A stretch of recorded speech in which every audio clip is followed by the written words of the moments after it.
We're good. All right, take one. I think we're great. Nice. We're rolling.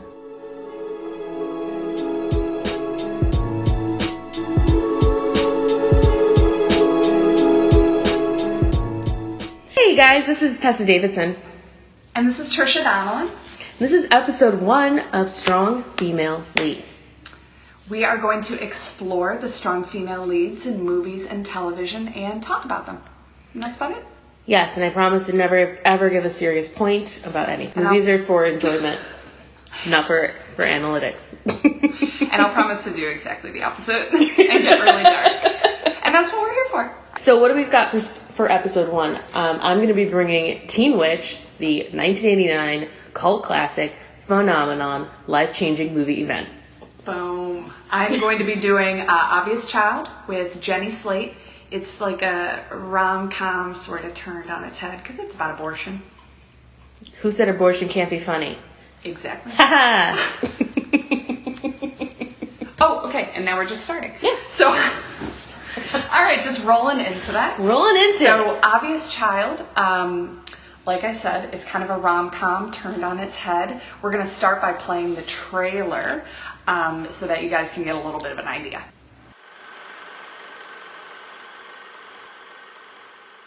I was recently dumped up with. My very nice close friend, who's such a nice person, decided to sleep with my boyfriend. I would love to just murder-suicide them.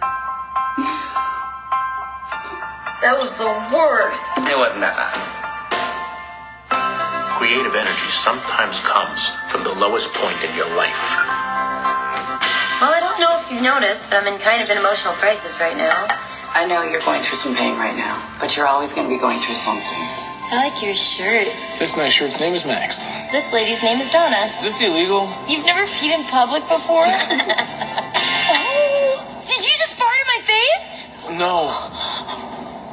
Yeah, are you laughing?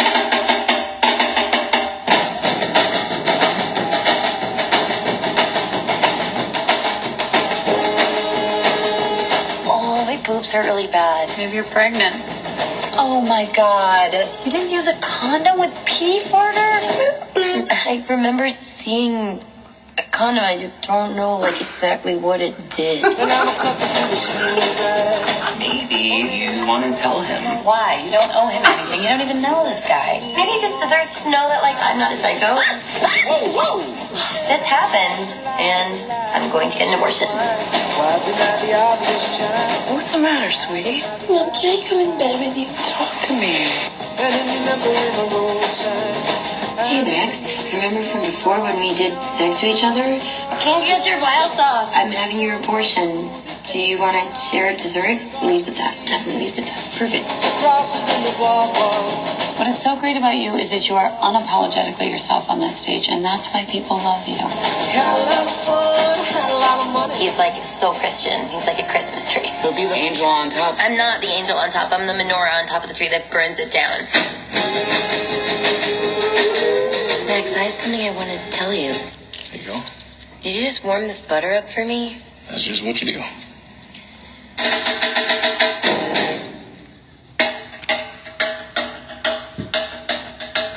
All right. So that's the trailer for Obvious Child. So it's basically about a young stand-up who's played by Jenny Slate, and she gets dumped, loses her job, has a one-night stand, find out she's pregnant, and decides to have an abortion. So I chose this Can movie. we refer to it as an abobo, just to make it a want little abobo? happier? Oh yeah, Because I feel like abortion has a connotation to it of sadness, and this movie really turns that on its head too. So I'd like to refer to it as abobo. Yeah, It's weird that abortion has a connotation of sadness. I mean, but it's like congratulations, you dodged a bullet, kind of. Agreed. And actually, that's why I chose this movie, is because it talks about abortion, but it takes a different perspective, and it's about the woman making the decision about the abortion, and but it's not though, because her decision's the same. She doesn't waver that much on her decision. It's just really about whether or not she tells the guy, and how much she involves him, and so it's more about her life rather than her deciding on doing it because he would want her to and not want her to. And that is part of the reason I chose this. Yeah. A lot of interesting discussion points in there. What do you have to say about that? I mean, I got a lot of thoughts on abobo. Not looking forward to ever getting one myself. Happy this movie exists for those in that type of situation, because the overwhelming message is, hey, don't do that.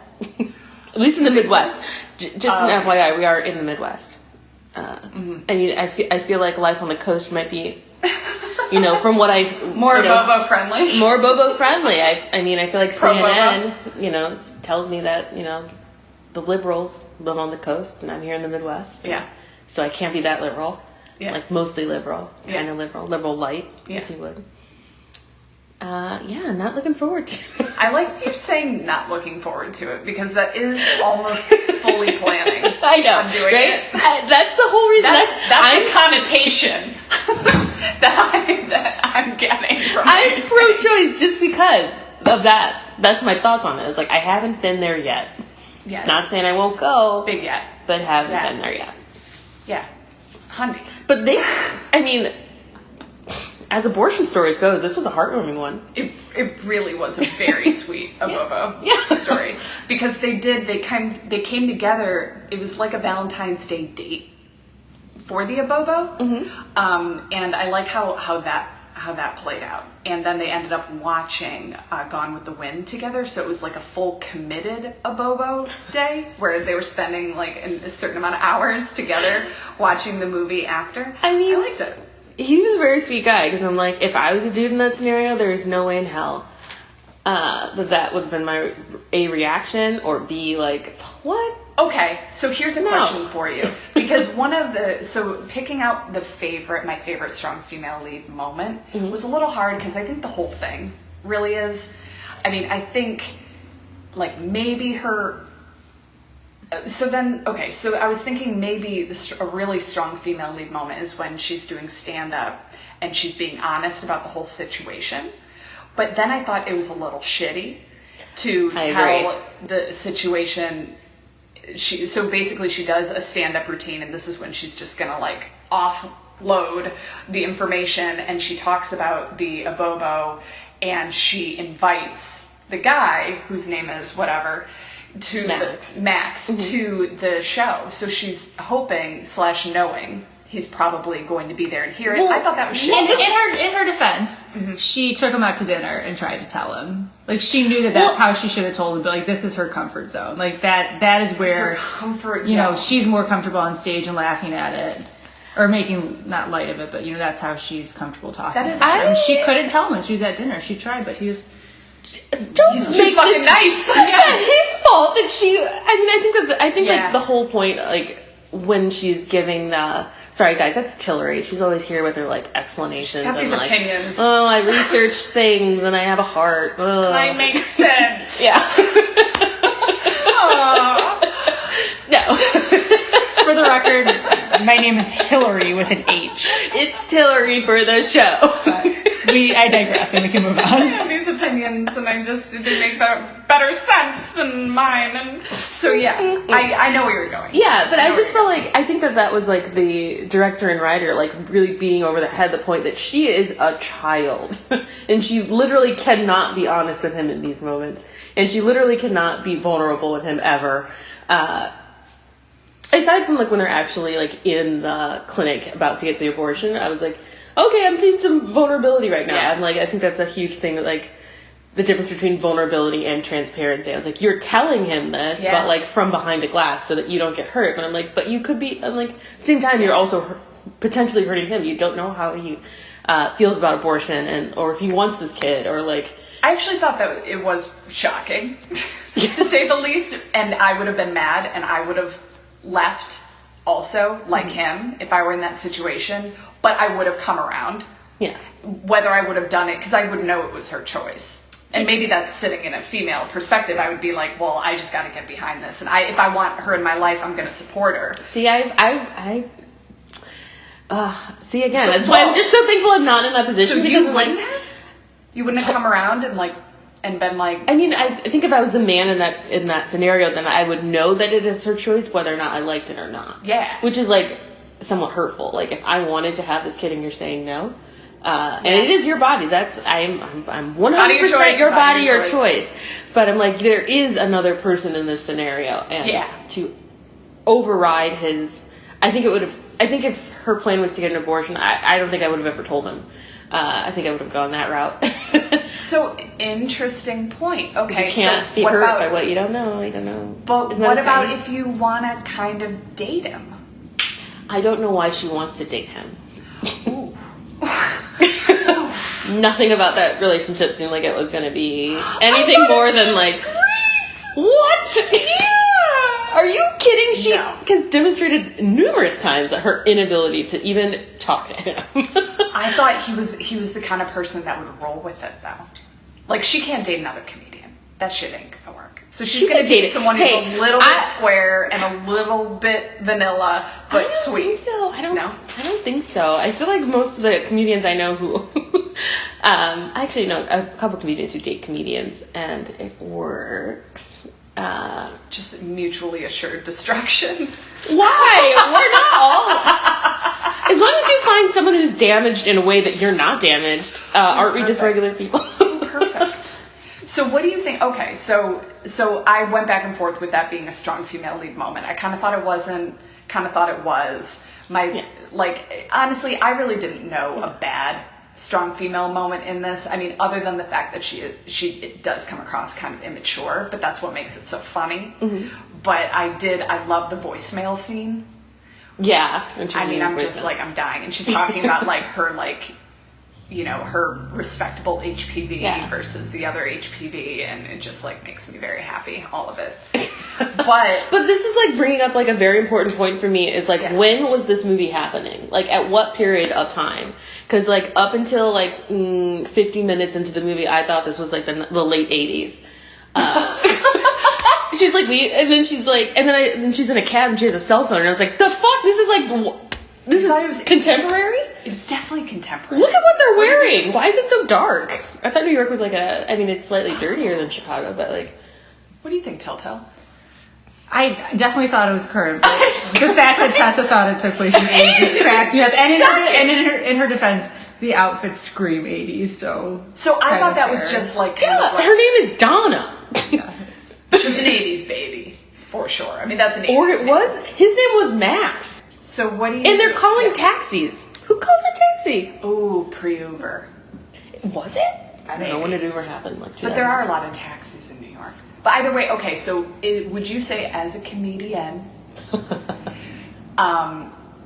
would that be your comfort place? I have no problem with her delivery of that information to a crowd. Love that. Yeah. The fact that she set him up to be in the crowd and to still not directly give him the information that he is owed was like a shitty thing to do. But like standing in front of a crowd, just telling them the shit that's going on in your life, that's me all the time. It was a poopsie move. There was a bit of a poopsie in there. I agree. It was. Would I have done it differently? Probably not. So this is like a very harsh critique for something that I would have probably done the exact same way. So what do you think about Gabby Hoffman in that movie? I love a supporting role of Gabby Hoffman. Which one is she? She's her best friend? Mm-hmm. I loved her. Yeah. I think she said all the right things that a best friend is supposed to say. Yeah. In that scenario. Yeah, I agree. I think she did great. I really liked, my favorite character was the mom. Because I'm like, when she's like giving that explanation about like, I just want to be a woman, and she's describing her mom, a busy business woman, wear blouses and take phone calls, like that's the mother. And I was like, oh, okay, well I get that. I see that. I mean, wow. Fine, mom. It is funny that she's talking about how she wants to be a mom. Yeah. But it's a movie about her having an abortion, so she can't be a mom. Yeah. At this point. Oh, you guys are blowing my mind. Oh my god, and I thoroughly disliked the mother. What? Except I did like how they had that moment in the bed when she tells her about the abortion and that the mom is way more supportive than she thinks she'll be. Mm-hmm. It reminded me of moments in my life where you're like assuming the worst is going to happen in terms of a conversation, and then the person ends up surprising you. Mm-hmm. I love those moments. So I was there for it. I was there. I loved the mom. She was by far my favorite character. I was like, look at you, a busy boss bitch. Just about your shit in New York. You got interns all over the place. You got an adult daughter, ideal scenario, adult children. You got an ex-husband. How do you feel Seems about like dad? dead weight. I thought him and her were so like cutesy together. Like she was definitely him. Oh yeah, yeah. Right. And there's definitely like a tinge of resentment towards the mother. Because it seems like the dad probably more accepts her for who she is, but maybe he's not pushing her. Yeah, that's the thing, is that he's not going to push her out of what's comfortable, and the mother is. Right. I mean... Yeah, I get that. Yeah, I thought it was good. I read about the woman or the director and writer. And I love her, Gillian Robespierre, or however you say it. Yeah. I saw her and Jenny Slate in the movie that came out last year, maybe 2 years ago, Telephone, which does take place in the 80s. So maybe that's why I saw these in reverse order. So I just assumed that was also like late 80s, early 90s. Maybe that's where that's coming from. Is the 80s just a place that you naturally go to in your head? Block it out. Teen Witch? I block it out. I swear, nothing good happened in the 80s. Not one thing besides myself. But you assume all these movies are. Well, that's because they're out of place. They don't make sense in time. In the landscape of like life, I was like, when does that happen? I like that you blocked out the 80s. How old were you during the 80s? I was born in 88. I'm sorry. Wait, so That's why it doesn't exist. Okay. At least the 70s, it's like fun, beautiful colors, people were happy. The 80s was just like you that, blocked like it out culturally, not like your own life. You blocked it out because I'm like, you only had 2 years of it. Okay, that makes sense. So those were great years, I'm sure. That was a high point. Literally, like nothing happened in the 80s. Nothing we're talking about. Yeah. No, 1990 rolling around, and I was like, what? Bring down that wall. We got Bill Clinton. So here, do you think, and just before we move on to the next movie, do you think this was a political movie or no? I don't think this was a political movie because they never open up for discussion her right to have the abortion. Yeah, exactly. Or they never make a morality judgment on whether it's a right or wrong thing to do, which is both things I really appreciate about the film. That's what I thought too. Yeah. And the scene in the doctor's office, she's telling her she has to think about it, and then she says, I thought about it, and that's it. Mm-hmm. It's not like, come back and, I mean, she does have to wait a couple weeks to do it, but she's not like, no, think about this and have your mom sign off on it. You know, Right. It happens the way she wants it to happen. I agree. I didn't think it was political either. And then I was reading some, let's call them pro-Christianity articles about it. Anti-choice And doctrine? they definitely, there was one, it was on this website called crosswalk.com. And if you want to get a little creeped out, go on to it. It basically gives like a warning at the top of the article that there's going to be stuff that speaks against the beliefs of Christianity. Like it has to give a warning that it's even going to like broach this topic, which was very bizarre to me. But is this a site that reviews movies? I think it's just a Christian website Oh. in general. I And was someone reviewed the movie and talked about how political it was. Oh. I think. Oh, don't quote me. I could have this wrong. I could have mixed up a couple articles in my head, but a lot of the conservative articles I read were saying it was very political, and I thought that was kind of funny because just because she decides to have an abortion makes it political, and we don't talk about other movies where they don't have struggling abortion, moms. that it's never political. It's Yeah. just so they just decided to have the baby, Yeah. and then that's it. So I thought, Well, you were that was- already a bad person for having sex and not being married. So Hundy. that was your first sin. So this is just like a fruit of the sinner's tree. Mm-hmm. So you got to just like live with that kind of stuff. It's like part of the course. fucking Adam and Eve. Fuck that noise. Seriously, that fucking Maybe we serpent. should, like, going forward, always do the Christian review as well. For everything that we talk about. Like, add, like, the Christian I wish. review. Where's my phone? We may be losing, Like, you've got a lot to say listeners about- as we speak. But I would totally. I'm sorry, not sorry. Yeah, I'm like, you've got a lot to say about the lives of women and are doing literally nothing to help. Dude, keep talking. I'm gonna look up this article. I just think that's funny because like one of my mom's favorite movies is like it's Natalie Portman has like a baby in a Walmart.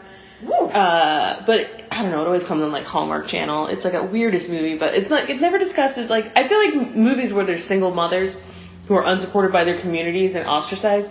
Maybe those could be political movies. Maybe that's making more of a statement, about like society than someone choosing to do what's best for herself and her body. Like, oh, here it is, crosswalk.com. Obvious child collapses under pro-choice message. And then the editor's note, the following review deals with subjects and beliefs that run counter to a Christian worldview. Reader discretion is advised.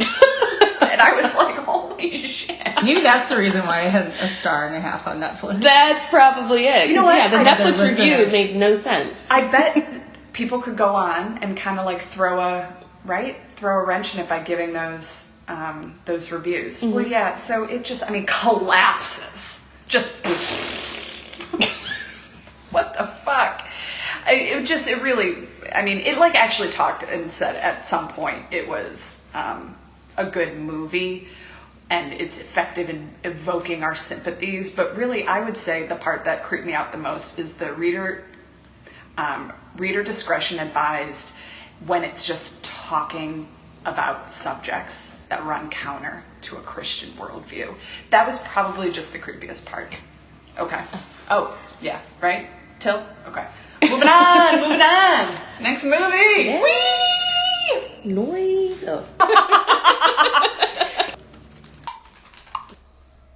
I feel like rose quartz is the thing that you're supposed to do when you're like single and you like put it out for the moon. I thought it was a love crystal. Yeah, you put it out for the moon to charge it, and then like it brings you love or something. I've had crystals. Say what? I used a crystal because I had a roommate that I hated, and so I saged I saged my bedroom and the area outside my bedroom when she was gone, and then I had a crystal and I carried it around with me. I didn't know what else to do, guys. I was dying, and then eventually I just broke the lease and I moved out. That is terrifying, but it is also the most perfect segue to the most perfect movie Wait, should we, of the 1980s. Should we stop it? Like, are we gonna have enough No, time? I'm just, Okay, you're gonna keep just going. keep going. I love yeah. your dabbling in witchcraft. And it was just to save my soul. So Teen Witch, the 1989 tour de force, swept the nation.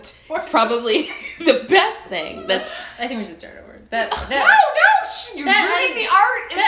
That's gonna be hard to edit out. All that laughing. Oh my god, you keep going, Tessa. Well, now you have to. okay. Let me set the stage. 1989. Life in the everywhere was terrible. Out comes Teen Witch, the movie tour de force phenomenon to change everyone's life and tell you, or finally answer the question, top that. Or ask it. Ask it. Or answer it. Or ask it. Go.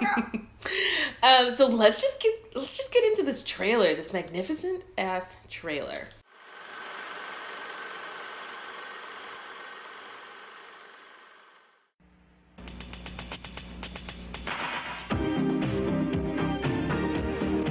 High school. It's supposed to be the time of your life.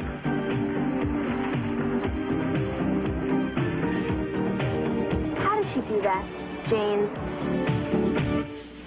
But for Louise Miller, high school was a living hell. From her first secret love I just die. to her first blind date. Nobody wants to date you because you're a dog. A dog! A dog! I'm David, Miranda's cousin. Ready? My life is a walking, talking tragedy.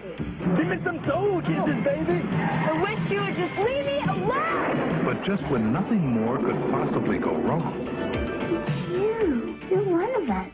Me? A witch? something wonderful went right. Now she's possessed with special powers. You have the power to make anything you want to happen. Can I make them love me? Love you? With me being your son, she's gonna become your love slave. Everybody dreams, but Louisa's dreams all come true. Astaroth, Barbos, Tetragrammaton, Dios, Ishnos, Arthetos. What? It's a new U2 song. Teen Witch. Winning is a magical feeling. Hell yeah, it is. Winning is a magical feeling, and it's a feeling I felt my whole life. Never gonna be the same again. Oh, same again. I wasn't even using the right words. What a fantastic film. I love this movie since I was a kid. This is like quintessential fall movie. But just to give those who haven't seen it already a little idea of like what's going on. The movie is about Louise Miller, who knocks on the door of a strange-looking house, hoping to use the phone. Instead, she meets a strange but welcoming woman named Madame Serena, who's a palm reader and is amazing. And also is that same woman from Poltergeist. Never seen it. What? I know. Oh. We'll change that. My gosh. Well, she goes to the palm reader, Madame Serena, and we find out that she is a reincarnated witch from like the, 16th century. And on her 16th birthday, she's going to be bestowed upon with some magic and everything that Louise has wanted in her whole entire life, she's going to get. And life is going to be amazing because what would a teen want more than the power to do whatever the fuck she wants all up and down her small ass town? That's exactly what I'd do, and I would do everything she did. What else would a teen want, for sure? Yeah, a car. Up and down. She rode her bike through this entire movie. Like, you didn't one push for a car, like, waste. Yeah. That's definitely like a social class status thing in high school and teen movies, is the car versus the bike, like, every time. Yeah. Right? Yeah.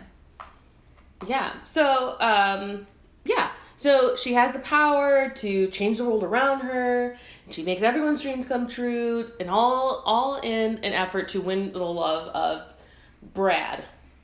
Who's so blah, right? God.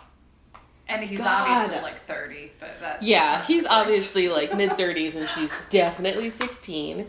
And very beautiful, and so it's just one of those, they really don't have to do much. That's fucking lively genetics. I hope there's another one like down the line. Like we've got Robin, who's playing Louise, and Blake being Blake. Is there another? Are there any more Livelies? There is one, but I feel like she's older. There's an older one? I think she has. There's a bunch of sisters. Hillary. Hold please. But I feel like they try to make her look ugly by just giving her shapeless clothes. I think that was just the 80s. They just didn't know what shapes were. Yeah, they didn't know what shapes were. That's an invent of the 90s. Or they were so shamed by the 70s and all the happiness that was there. They're like, never again will we see these bodies again. Yeah, because things were tighter. Never gonna see my shape again. Yeah. Never gonna see my shape again. Exactly. Exactly. Oh my god.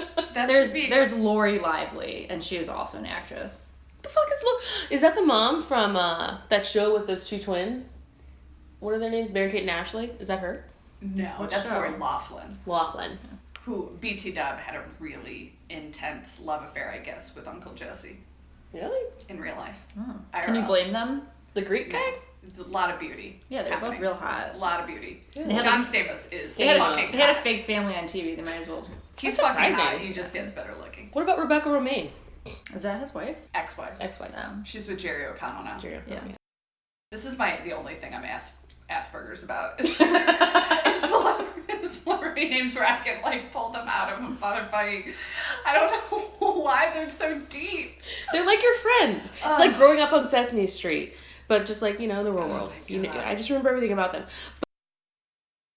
But back to the 1989 gem, Teen Witch.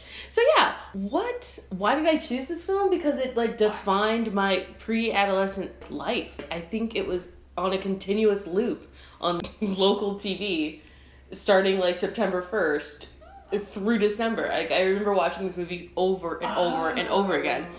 And just loving it. And like really being excited to go to high school. I think I credit this movie for me going to college. Maybe. Wow.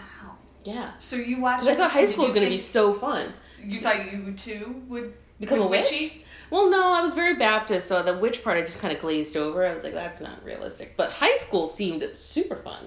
You just like burst out in the song? Yeah. Yeah, I do that anyway, like in my normal life. I just like at any moment. I am constantly singing. I like that. Any moment. I would like it if my high school were like that and people got singing and dancing. Yeah. So you're saying yours was not like that? No. What was high school like in Ohio? Well, I mean, it's more so what was high school like in an all-girls Catholic school. Oh my god. So I went to 12 years. There was Catholic no school, witches in the whole 4 years. Catholic school? Like, not one? I'm sure there were. I'm sure there were. But it was just a lot of homophobia, a lot of cliques, and a lot of puritanical beliefs being like beaten into our head. Mm-hmm. But then there was also like the bulimia bathroom that you knew about that just kind of threw like some depth in there. So this is the bathroom that the bulimics used, or what? Yeah, it was like a known bathroom that the bulimics used. Huh. Was it like an AA thing? Like you go into a stall really quickly and then like, you know. So I never went to it, but I just heard about it. Right? Cool. And then we there's quite a bit of drugs too, but like nothing. So was your life more like Cruel Intentions? Sounds like it. Well, so that's the thing. So I saw all of this, but I was only mildly experimental. So like I knew that this stuff was going on. I had my own Sylvia Plath / Girl Interrupted time, but like I never got into heavy stuff. Like I just experimented with weed and Smirnoff. You know what I mean? And like so it was very basic, but it started young. I mean, I thought it was the normal age because it was what I was around. But when I talk to people, like 16 seems very young to them to start that stuff. But like, I don't know. How old were you? I had my first drink when I was in 8th grade. All right. So when did you first get drunk though?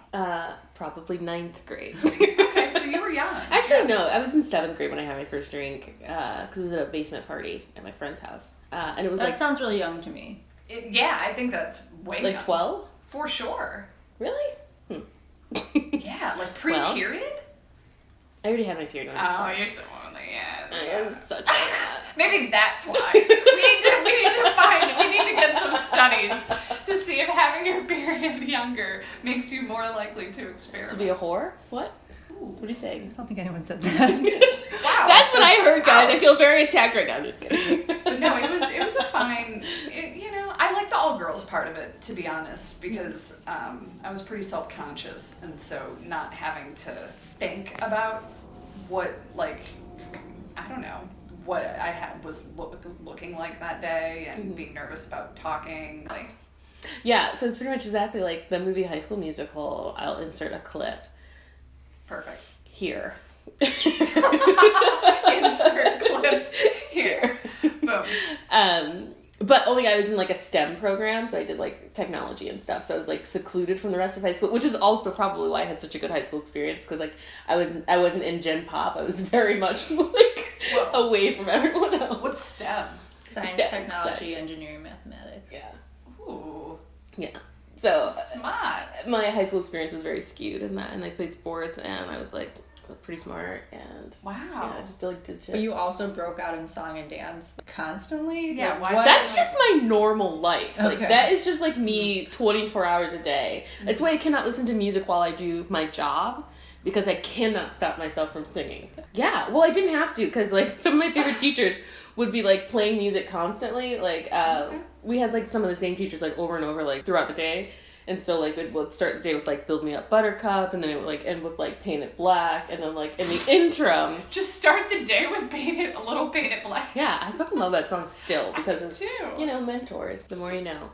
Wait, so so back to SFL. Who's the SFL? Who's the SFL? Madam Serena. She's a boss bitch. That's what I'm about. I'm about boss ladies, getting what they want out of life, asking for what they want, fucking stopping at nothing to get it.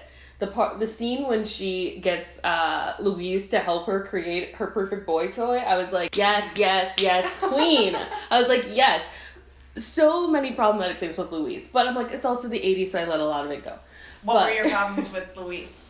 I mean, that she has a perfectly great life. She's I know. smart. It wasn't really a tragedy. It seemed very melodramatic. Yeah, and I was like, you're trailer. really, world's smallest violin for Louise, who's like got a great life, 2 parents who are like interested in her. Intact home life. Yeah, I was like, your parents are interested in the things that you say. Like, say good morning to you. They, address you when you enter a room, mom and dad. And you had that brother who was scene stealer. Well, the brother was... He was my SFL. He was not a female.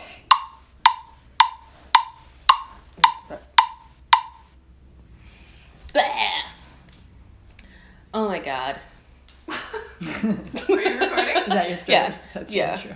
Segue. Yeah. Start with, oh my god. Okay, so just to identify the leading female characters in Teen Witch. Louise Miller, star of the show, 16-year-old kid. Yeah. Child. She's problematic to me. And I understand she's from the 80s, so like, the way that, teens were written were poorly. What'd you find problematic? Everything? Everything about her. I mean, I like her. If I was also in that high school, which seems impossible because there's not one person of color in the entire film. I mean, I feel like I'd be like, oh yeah, that's This Louise. was a whitewashed Cool. movie. Yeah, and I was like, maybe they're in suburban Minnesota, and there just aren't any brown people. Doubt it, but cool. I think you would have been great there. Oh, I would have taken over the whole high school. Absolutely. Yeah, I would have been their token, but everyone, so that would have made me instantly super popular. Mm-hmm. Sure. Yeah, and I was athletic in high school, so I was like also dominating there. God. Total domination. What sports did you play? Just basketball. Ooh, nice. But in high school, and it wasn't great. I did track, but that was the one sport that they took everyone. So, and then I lettered. That's great. Varsity. No, it's not. My mom brings that up. Just you lettered in a sport everyone lettered. It was very much before its time in terms of millennial. Everyone gets a trophy. Participation trophy. Track was really my first foray into that because I did volleyball in grade school and gymnastics in grade school, and I wasn't good enough in either to have a continuation of that life. Still, maybe you dodged a bullet. I don't know, maybe. Yeah. Well, Louise, I'm like, okay, we're supposed to feel bad for her, but I'm like, you live in a nice suburban home with two loving parents. She's a tortured teen because their life is so small that I feel like everyone that age thinks that their life is tragic because they don't have anything really relative, any perspective unless you're in an actual situation that is very bad. And even then, I think you still have limited perspective. It's just my view on teens in general. Because you don't even have control over it. Fine, God. Just logic. Oh. I mean, do you know a single woke teen? Yeah, those kids from that high school in Florida. Woke as fuck. The Parkland kids. Yeah. Because they went through a tragedy that's bigger than them. But they went through something like So that. did I and Louise. Both have gone through tragedies. Did you see her outfits? Oh, yeah, for sure. I mean, their outfits were tragic. She also skipped a grade. That's traumatic. You know what? Trauma all over the place. You're right. Hey, sin is a sin and a trauma is a trauma. Wait, but now hold on. You just flipped the script because you were saying she had nothing bad going on in her life. Now I feel a kinship to her. And now she's just extremely Tessa's being super defensive. She's extremely traumatized. Just like Tessa is in this podcast. At first I thought Louise and I had nothing in common, but then, we were attacked viciously. By Tricia. Right We need to go to couples therapy. I just came from therapy. Oh yeah, how'd that work for you? Pretty good. Diane still she's not giving me a lot to work with in terms of diagnosis. I was like, I keep throwing out words to her just to gauge her reaction. Today was narcissist. Wait, is she not supposed to? I mean, they do technically have to put some sort of diagnosis in order to go for insurance. So maybe you just need to look at her papers. Well, isn't that a psychologist, not a therapist? Because she can't prescribe me any meds. True. And I'm seeing a therapist now, and I don't think he's a psychologist, but he said he has to. But I will say, I went to a new psychiatrist here when I first moved here, and then he retired. But he gave me a referral, and he gave me paperwork along with the referral. Basically, my diagnostic information. It was very, very bizarre. It was just mailed to me. And I didn't know if I was not supposed to look at it, but like it was actually given to me. The whole thing is very strange. And I looked, and I was not happy with his notes or his diagnosis. And I didn't know what made me more pissed. The fact that he noted that I was of average intelligence. And I think that is very untrue. I think I'm above average intelligence. Oh, yeah, you are. And then he also diagnosed me as bipolar, which I have been to therapists and shrinks since I was a wee little one, because I was sort of forced to after my father passed away. They kind of had us go into that stuff kind of early on. Never once did I receive a diagnosis of bipolar. And nothing against bipolar disorder by any means, but I was just a little shocked because it didn't even know me that long, and it was like the heaviest diagnosis I'd ever gotten. So anyway, sir, I don't know. And then about him sending the information to me, whatever. I'm done with him. He retired. That's what I'd say too if I was fired. Be like, oh yeah, this I'm gonna give him a town bad is too Yelp. small for me. I'm gonna give him a bad Yelp review. So okay, so trauma for Louise. Yeah. And yeah, the whole movie is just revolving around her love of Brad, the 40-year-old posing as a high school student. Yeah. She's really projecting a lot of onto him and his girlfriend. Yeah, poor Randa, worst name ever. You don't like it. Your name is already Randa, so like the cards were stacked against you, and then you happen to be like tall and beautiful, and that's your problem. Yeah. Everyone hates you? Yeah. I don't think so. She does seem a little bitchy. Why do you talk?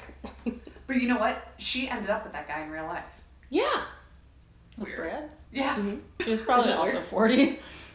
Yeah. She did look, she was in her 20s. She had a body on her. Yeah, I was like, Yeah. okay. You can always tell with the body, Yeah. right? Because Yeah. you're just like, fuck you. And your fucking curves. Broad dude. shoulders. Your fucking height and shoulders and angles.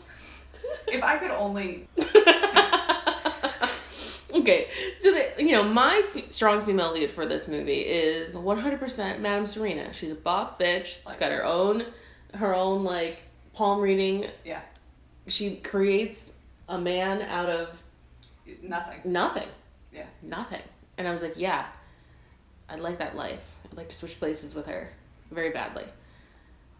That whole short thing. time. Interesting. I like Yeah. that. She is teeny tiny. And I do tend to identify more with like people who are the villains in film. Yeah, we figured that out. with your switch in Something Borrowed, which we'll discuss. Madame Serena was not a villain. I mean, she wasn't good because she was using Louise for her magic. She wasn't doing this out of like altruism. She needed Louise to get her magic so that she could bring her back. She needed her to bring her back. Oh, okay. Yeah, you're right. So I'm like, it's not as though she's like, oh, random girl who also has a witch power. Let me take you under my wing. And Fair enough. Yeah, maybe it was more self-serving. Yeah. We thought. But then, yeah. And then there's the theater teacher, who's just the most puzzling character to me. I was like, you're both so sad. Oh, yeah, I liked her, and I know. And she had that she gave her the... Yeah. Very sweet. This Sweet necklace. woman. I definitely would have gravitated towards her if I was in high school. And I'm like, okay, well, there's one sane teacher on the staff because that man teacher was constantly berating him. Hate him. That was my mortal fear in Hate him. high school. I Like, hate I teachers hated like passing that. notes for just that reason. This movie scarred me. I hate teachers like that, and I hate when they give lines in movies. You think I have anywhere else better to be? And it's like, this is your job. I don't even understand that statement. No, you're not in doing this for Western fun. Minnesota Fuck you. doing nothing. You have nothing better to do. Yeah, fuck him. I hated everything about him. Hated him. Any of his faux British teacher accent, which is just garbage. I think it's just like an English teacher. You also need the accent. That is an English teacher accent. You're just like, oh, I can Madonna. also put on the accent. It's like you need to. It's like you're smart. You're smart. Sophisticated accent. Oh, I loved it. And then like honorable mention for best character of the film is 100% Richie, Louise's little brother, who just kills it. Theater dynamo. It's like, what happened to that guy? Why is he not doing films anymore? I looked him up. I already forgot because I looked it up a while ago when we first recorded this.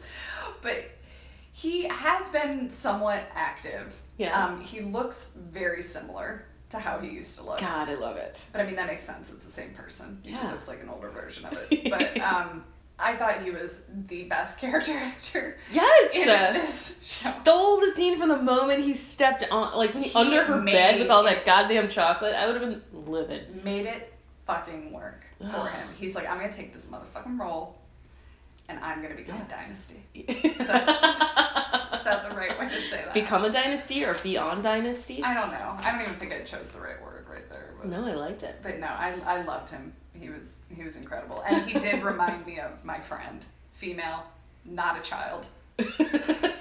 But something about the whimsy and just the, oh my gosh, I gotta find a picture. We are gonna post, we gotta post stuff. Yeah, we gotta post these pictures. We gotta post a video of him and I'm gonna put it up next to a picture of her or kind of like. No, because that's gonna be out there in the world for forever. That's gonna be what? Like in the universe for forever.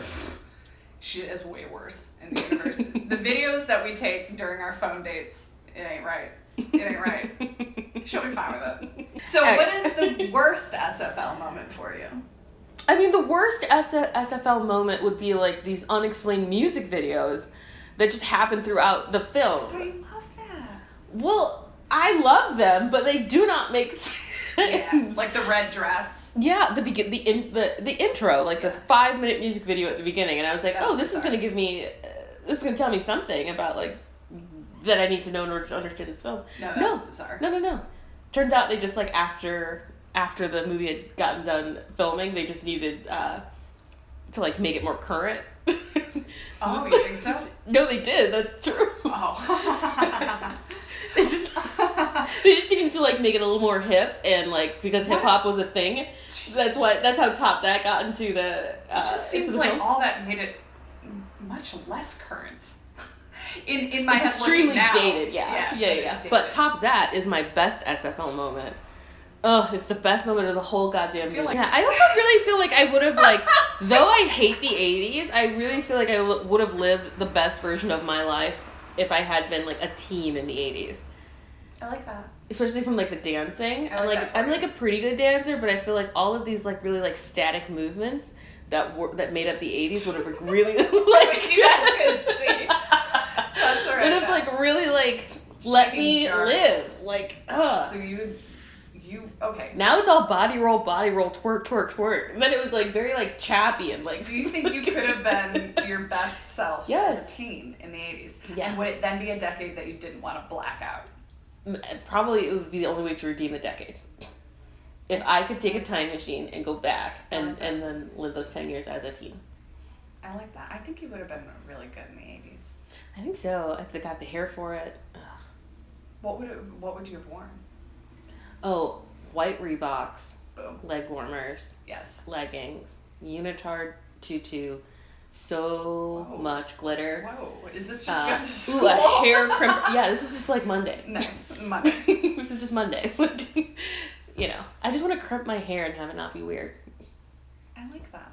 I was young during the 80s, but I do remember having to, a big thing when I was in grade school was, you had saddle shoes on, or you had, Sebagos. Is that what they were called? They were like brown, really ugly. But you had those, and then you had tights, and then socks. So regular socks over your tights. Everybody did it. My mom thought it looked ridiculous. And gave me a hard pass.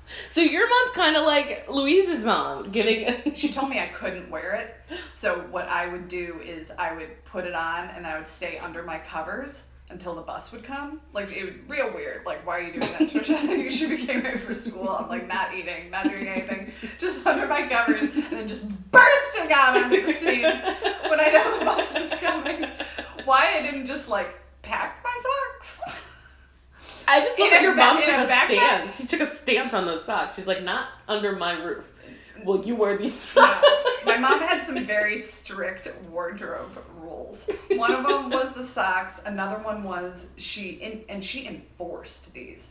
she had me wear my hair a specific way when I was younger, and it was just like a clip on the side. And I forgot about it, and I went through old diaries of mine and found this like furious, like just passionate entry about how I'm like, I'm 9 years old, I don't need to wear a clip anymore. Oh God. She had oh yeah, well this is, I mean, it's borderline dysfunctional. Then there's another one, my mom, I love you, Mom. There was a period of time where she didn't allow me to wear yellow. It's Satan's color, obviously. I understand that. And she explained it to me. She said, bad people will see you in this. And it was like, I don't fucking know. Yeah. So there was a lot of... kidnappers? She grew up in Ohio, and bitches be like under floorboards, so I was like, maybe that's a good bitches be under what? Under floorboards. There's 3 girls. Yeah, and that was very close to where I lived. Yeah. So maybe she knew something. Where's John Bonet from? Oh no, Colorado. She's Denver, right? Mm-hmm. But no, oh yeah, bitches be under floorboards. And those girls, I saw I grew up with their pictures, but the one girl never had pictures up. That was sad. Her family wasn't even looking for her. But the other ones, the cuter ones, sounds very bad, but it's true. Which then goes into my whole theory about like... why abobos are...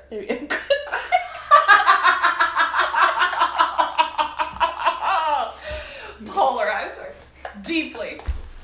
It's such a polarizing, amazing statement. Yeah, so there was some tied it together, guys. Tied it all together. There's some serious wardrobe rules in my household. So I think you would have done the 80s better than me because I was like forbidden. I feel like you just roll around in tulle and put on leggings and that pretty much did the 80s. I think it's stirrup We're mom pants. jeans. Stirrup pants were a big thing. I had stirrup pants. You did? Yeah. What color? They were black. They're amazing. I like that. Yeah. Mine was orange. And then I had a big, huge sweatshirt with an owl on it. That was the outfit. I need to find pictures of that. I remember my mom laid out our clothes like we didn't have any choices. So I think that's like, the key to parenting is just to give no choices. Because I turned out great. I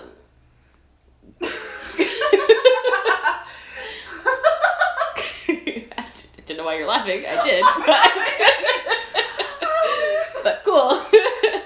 But yeah, my parents like just didn't give us any choices. There's 4 daughters. Like we're all like. That's true. That's a lot. Yeah, within 2 years. You guys always dress the same because you're all twins. We would wear alternating colors, and I hated it. Like you'd wear pink top and blue pants, and your sister would wear blue top and pink pants, and then the others would be like red and green and red, or was it all? Or like the younger twins would wear the same colors, and the older twins would wear the same colors. Yeah, it was separated by set of twins. So the older two, like they would be the same outfit, but like one would be all blue and one would be all yellow. And then we would have a different outfit, but the same outfit. But different colors. This whole... And my mom would, like, iron shit. Like, my kids are only going to wear a sweatsuit. If I have a kid, I'm not ironing a goddamn thing for a kid to walk around in. I haven't ironed an item of clothing in years. No.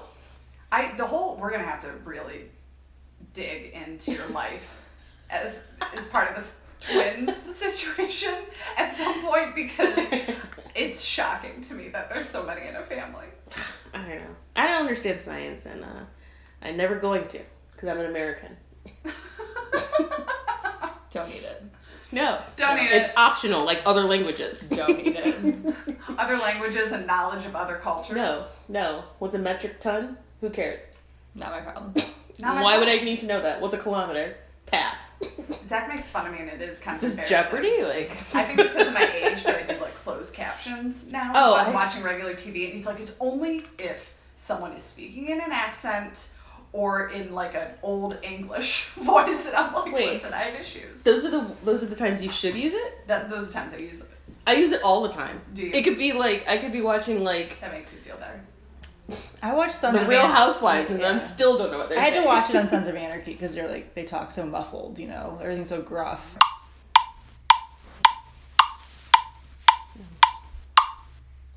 So that's pretty much it for Teen Witch. It was an amazing film, changed my life.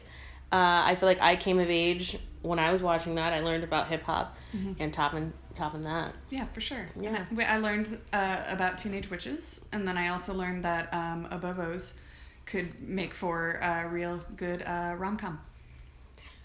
So hit us up on social media. Yes. We're at Strong Female Pod on Twitter and on Instagram. Let us know, what did you think about Louise, Madame Serena, Abobos? The name Donna, what? Give us some suggestions for future strong female leads that we can discuss. And yeah, I think that's it. Yeah. All right. Oh, rate, subscribe, Apple iTunes, Yes. or however you're All of listening to this, Stitcher Premium. All of them. Thanks for listening. Yeah. Bye. Bye. Supersonic, idiotic, disconnected, not respected. Who would ever really want to go and top that? Such a waste of pretty face, but hanging in your nose space. I wish that you would take a look and really stop that. Top that. Well, stop that.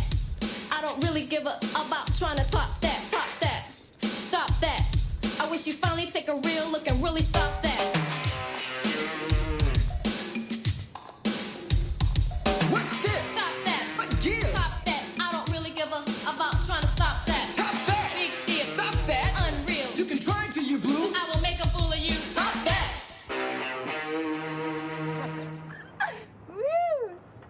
Top that.